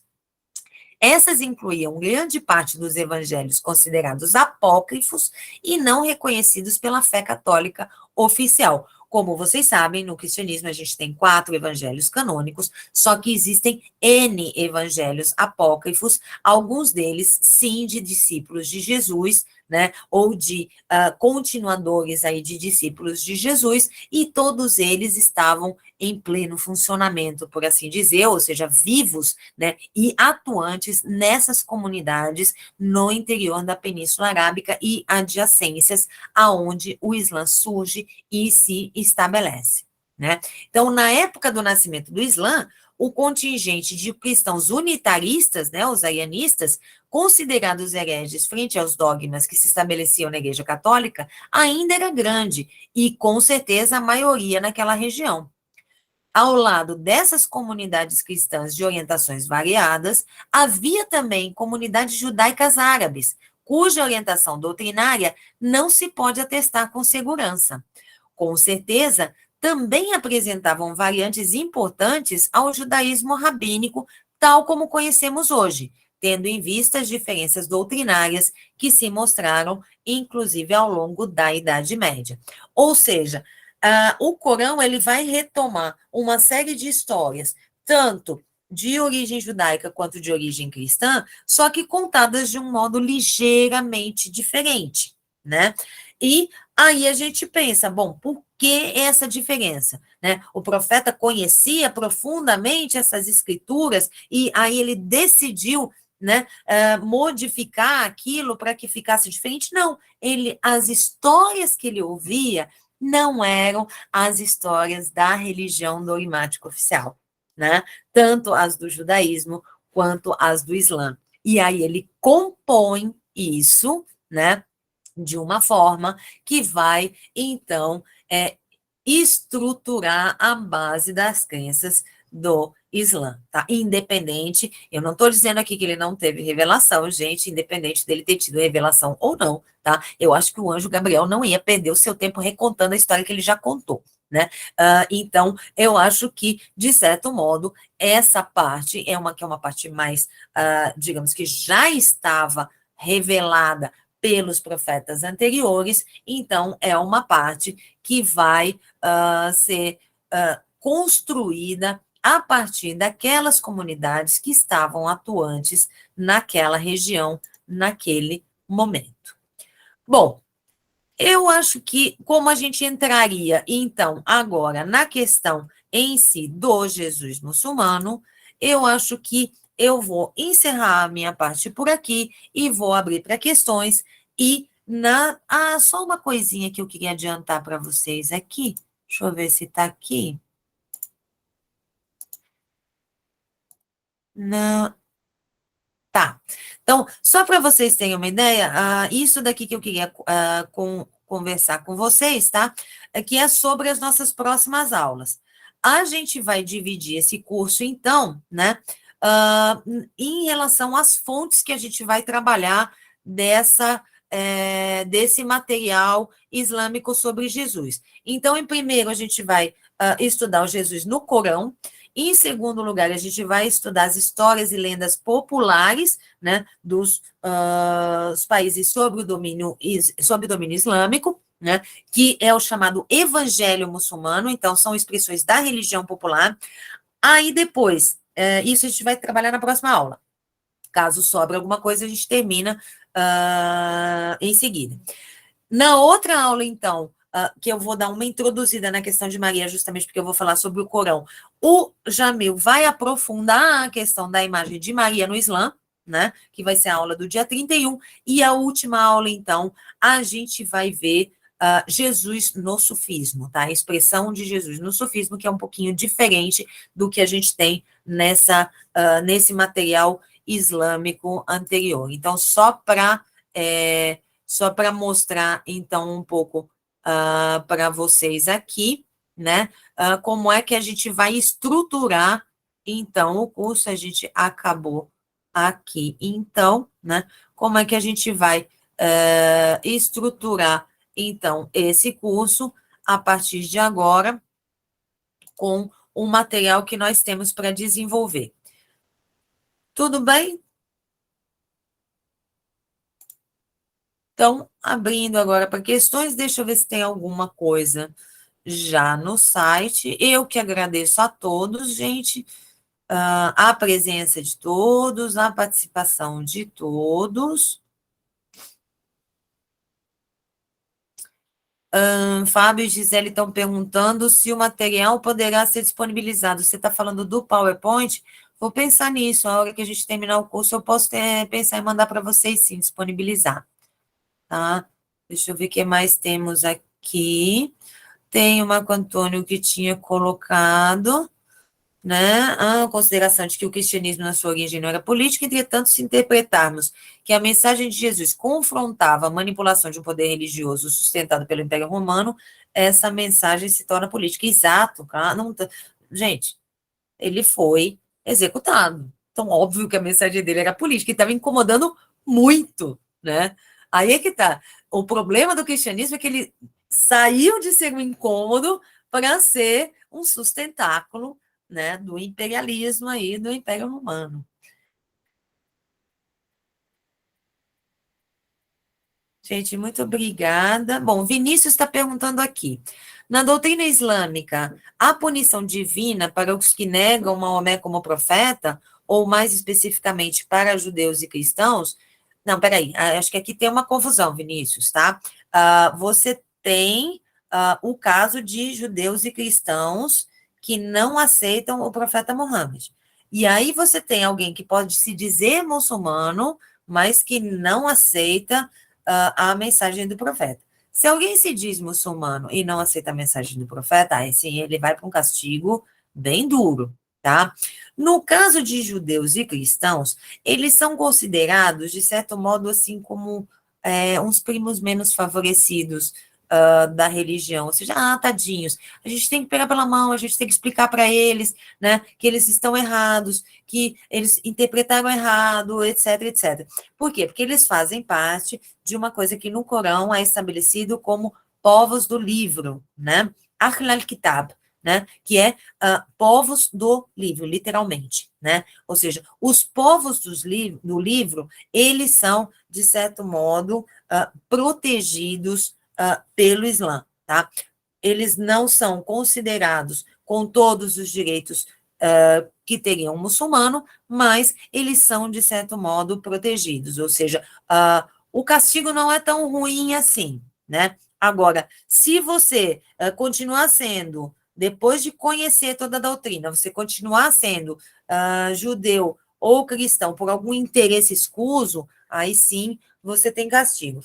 Vale a pena sobre esse tema também lembrar que no Islã não existe conversão, tá? Por quê? Porque como o Islã se considera, né, a continuidade da tradição profética, tanto judaica quanto cristã, tá? E não existe quebra nessa tradição, há uma unidade nessa linhagem profética, tá? Então, o que que a gente tem? Teoricamente, para o Corão, para o Islã, todo mundo nasce muçulmano, né? A família de cada um é que vai transformar essa pessoa em judeu, em cristão, em politeísta, em outra coisa, tá? Mas, a rigor, todo ser humano nasce muçulmano por natureza, porque o que significa a palavra Islã? Ela significa submissão, tá? Então, todo ser humano, ele nasce submisso ou submetido a Deus, né? Então, quer ele aceite, quer ele não aceite, né? Então, não há conversão no Islã, é considerado reversão, porque você volta ao seu estágio inicial, né? Antes de você ouvir as histórias da religião a qual ou a sua família, ou o seu entorno, ou seja lá o que for, fizeram você aderir e fazer parte.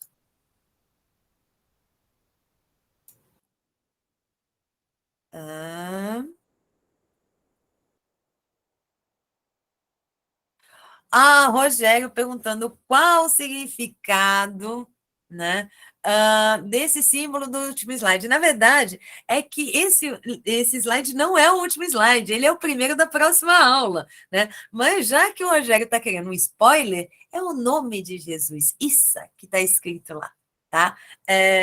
Então, só para numa caligrafia artística, né? Então, só para falar, mas é que, na verdade, ele ia ser o primeiro da próxima aula, né? Então, ele não era o último slide, é só para eu saber, porque realmente eu não sabia se aquele realmente era o último slide ou não, então, só para ter uma coisa.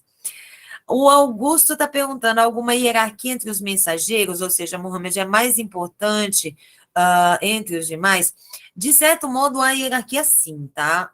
Você tem alguns, entre mensageiros e profetas, e você tem, entre os mensageiros, também tem alguma hierarquia, tá? Conforme eu falei, né, Adão, Abraão, Jesus, Mohammed são os mais importantes, tá? Inclusive, disse que na criação do mundo, esses profetas, então, eles já estariam lá e eles já existiriam, ou seja, Mohammed já existe desde a criação do mundo, ele foi criado junto com Adão. Adão é considerado profeta também, tá?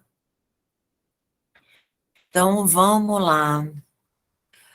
O Roberto está perguntando, nossa, aqui. O profeta Mohammed supostamente tem uma base do arianismo, acho que de todas, né? Por isso que eu falei, guardem essas características, porque a gente vai ver uma expressão delas, né, em cada uma. Então, a gente vê ecos, né, dessas heresias em cada uma, em diferentes momentos, em diferentes passagens aí sobre a questão do Islã. Com a questão do fato de Jesus não ser Deus, eu acho que tanto do judaísmo quanto do arianismo, tá? Porque a gente não pode esquecer, né, que para o judaísmo também Deus é absolutamente uno, você não pode imaginar que Deus tenha um filho ou que tenha, digamos, algo de Deus encarnado, tá? Vamos lá. Marina, Jesus é considerado um profeta no Islã? Qual a sua importância para os muçulmanos? Gente, isso é o tema do curso, mais spoiler eu não vou dar, né? Isso fica para a próxima aula, né? Então, para as próximas aulas. Marina querendo spoiler já assim, de cara, do final. Me recuso, tá? Gente, ninguém quer fazer uma pergunta assim, de verdade, abrindo câmera, falando, etc. As do site acho que já acabaram.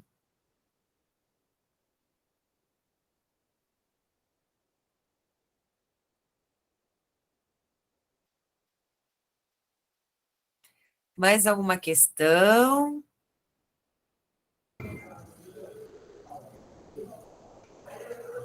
Olá, Cecília, professora, boa noite. Oi, Wagner, boa noite. Tudo bem? Gostaria de agradecer a oportunidade e parabenizá-la pela excelente aula que você lecionou para a gente hoje. É uma honra participar desse curso.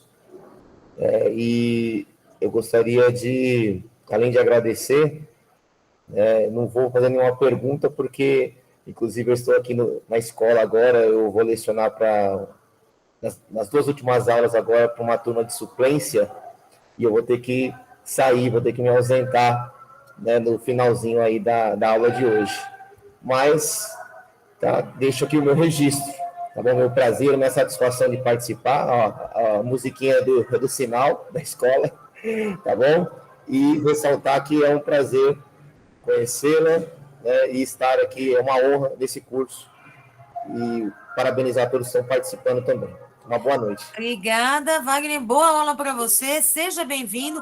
E depois pega os endereços aqui do canal do Nu, do site, né, de todos os redes sociais, etc., onde a gente está presente, para você sempre acompanhar, então, a nossa programação. Com Até mais. certeza, estarei ligado. Boa noite. Boa noite. Ó, a Anitta está aqui no chat, né, colocando os endereços e divulgando também as próximas palestras que a gente já tem marcadas aqui. Lembrando que essa das viagens do professor Pedro só estão abertas as inscrições até amanhã, porque ela já é depois de amanhã, tá? Então. Ô, Cecília, Godoy, tem essa busca arqueológica para o profeta Manuel, Manuel, igual tem para o Jesus, nosso, do cristianismo, não? Desculpa, você está falando do profeta Mohammed, ou Maomé? Maomé, isso. Não é necessário, porque tudo isso é documentado, né?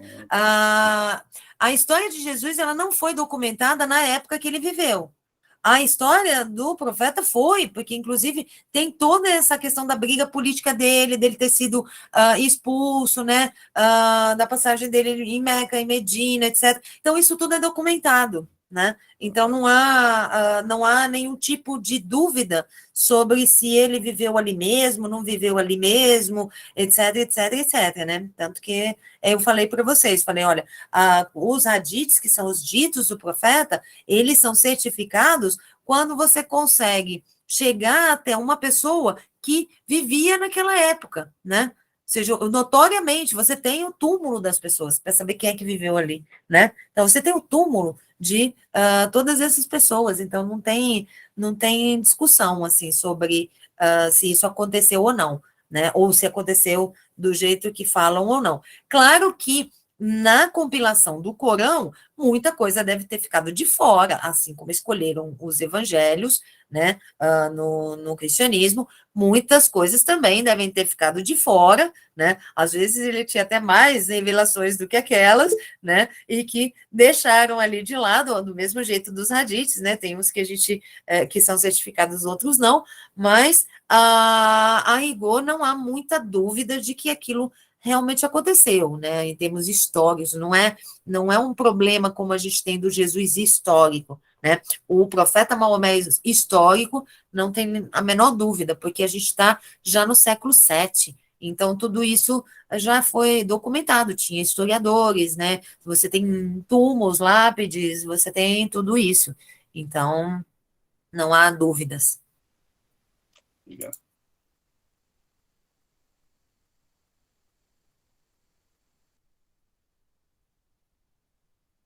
Mais questões, pessoal?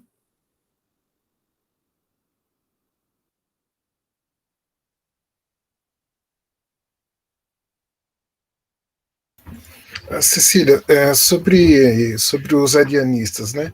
A questão de Jesus, ele não aceita, como os católicos, né? Ou alguns cristãos, que Jesus seja filho de Deus, ou eles aceitam que ele seria uma divindade? Não, eles Os arianistas. sim, os arianistas não, eles não aceitam a natureza divina de Jesus, tá? Jesus Tá. é um homem, é como se fosse no Islã. Ele é um homem, ele é um profeta, ele é um Messias, né? Ele, digamos, ele tem o seu papel na salvação, mas ele não é Deus, porque não é possível Deus se tornar homem, ou Deus ter um filho, ou Deus ter alguma divisão interna, né? Então, você não Tá. pode ter Deus Eles Pai têm a e Filho, Trindade. porque, né, você não pode ter uma divisão interna, ou seja, um aspecto de Deus encarnou e o outro não encarnou, né? É a ideia da unidade mesmo, por isso que são unitaristas, né? É a unidade absoluta de Deus, assim como no judaísmo, que depois o Islã retoma. Entendi. Obrigado.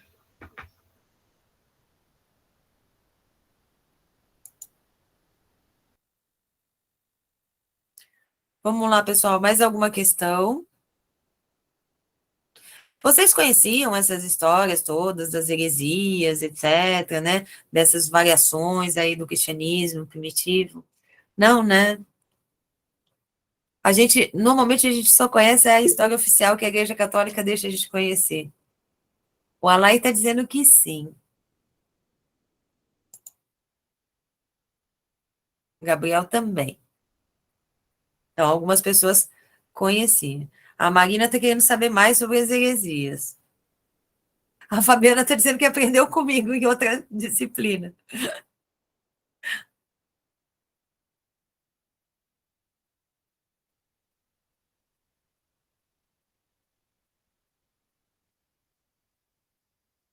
Bom, pessoal, eu vou ver se eu acho. A Marina está dizendo que quer saber mais sobre as heresias. Eu vou ver se eu acho algum tipo de indicação bibliográfica. Aí eu passo na próxima aula para vocês, tá? Qualquer coisa, Marina, me manda um e-mail para eu não esquecer, né? Aí. Alguém querendo entrar em contato comigo, alguma coisa também, já tem meu e-mail, né? Porque acho que no cadastro do curso, caso não tenha, tem o e-mail do NUR, e aí através do e-mail do NUR também pode entrar em contato comigo, tá bom? Bom, então eu agradeço a todos, né?